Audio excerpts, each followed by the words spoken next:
Alors, la troisième lecture dans Matthieu chapitre 3, versets 1 à 17. Notre style de vie révèle si nous sommes vraiment détournés de nos péchés et si nous sommes devenus des enfants de Dieu.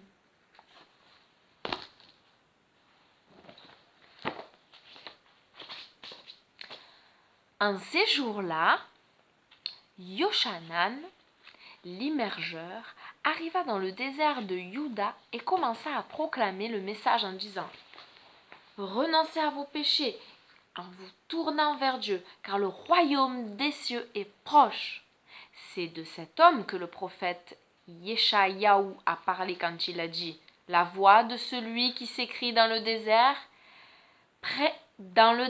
préparez le chemin pour Adonai, préparez des sentiers droits pour lui. » Yochanan portait des habits faits de poils de chameau, ainsi qu'une ceinture de cuir autour de la taille. Il mangeait des sauterelles et du miel sauvage. Les gens venaient vers lui de Yerushalayim, de tout Juda et de toute la région qui est autour du Yarden. Après avoir confessé leurs péchés, Yochanan les immergeait dans la rivière Yarden. Quand Yochanan vit venir à lui plusieurs Pérouchim ainsi que des Tsukim pour qu'il les immerge, on va venir à dire ces mots-là. Pérouchim. Il est où ce mot?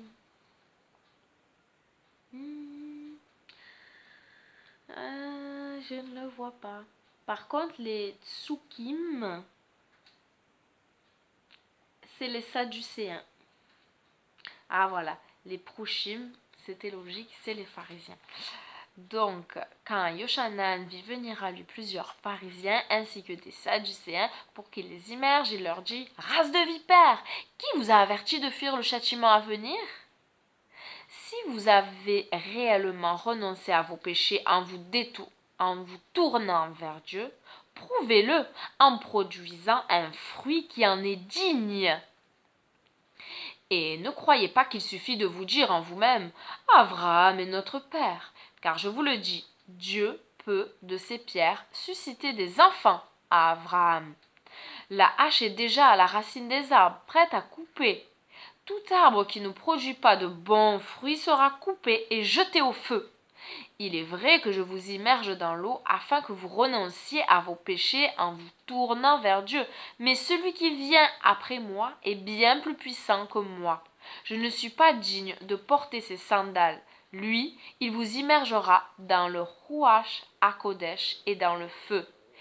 Il tient dans sa main la pelle à vanner et va nettoyer son aire de battage. Il rassemblera son blé dans la grange, mais il brûlera la paille dans un feu qui ne s'éteint jamais. Puis Yeshua vint de la Galile au Yarden pour être immergé par Yochanan. Mais Yochanan tenta de l'en empêcher. « C'est moi qui devrais être immergé par toi, et c'est toi qui viens à moi ?» Mais Yeshua lui répondit « Qu'il en soit ainsi maintenant, car il nous faut accomplir tout ce que la justice exige. » Alors Yochanan se laissa faire. Dès que Yeshua fut immergé, au moment où il sortit de l'eau, le ciel s'ouvrit, il vit l'Esprit de Dieu descendre sur lui comme une colombe, et une voix venant du ciel dit « Celui-ci est mon Fils bien-aimé, en lui je trouve tout mon plaisir. » Et c'était jusqu'au 17, et c'est là, le chapitre 3 est fini. La question de cette troisième lecture est: est-ce que je me suis détournée de mes péchés? Suis-je devenu un enfant de Dieu?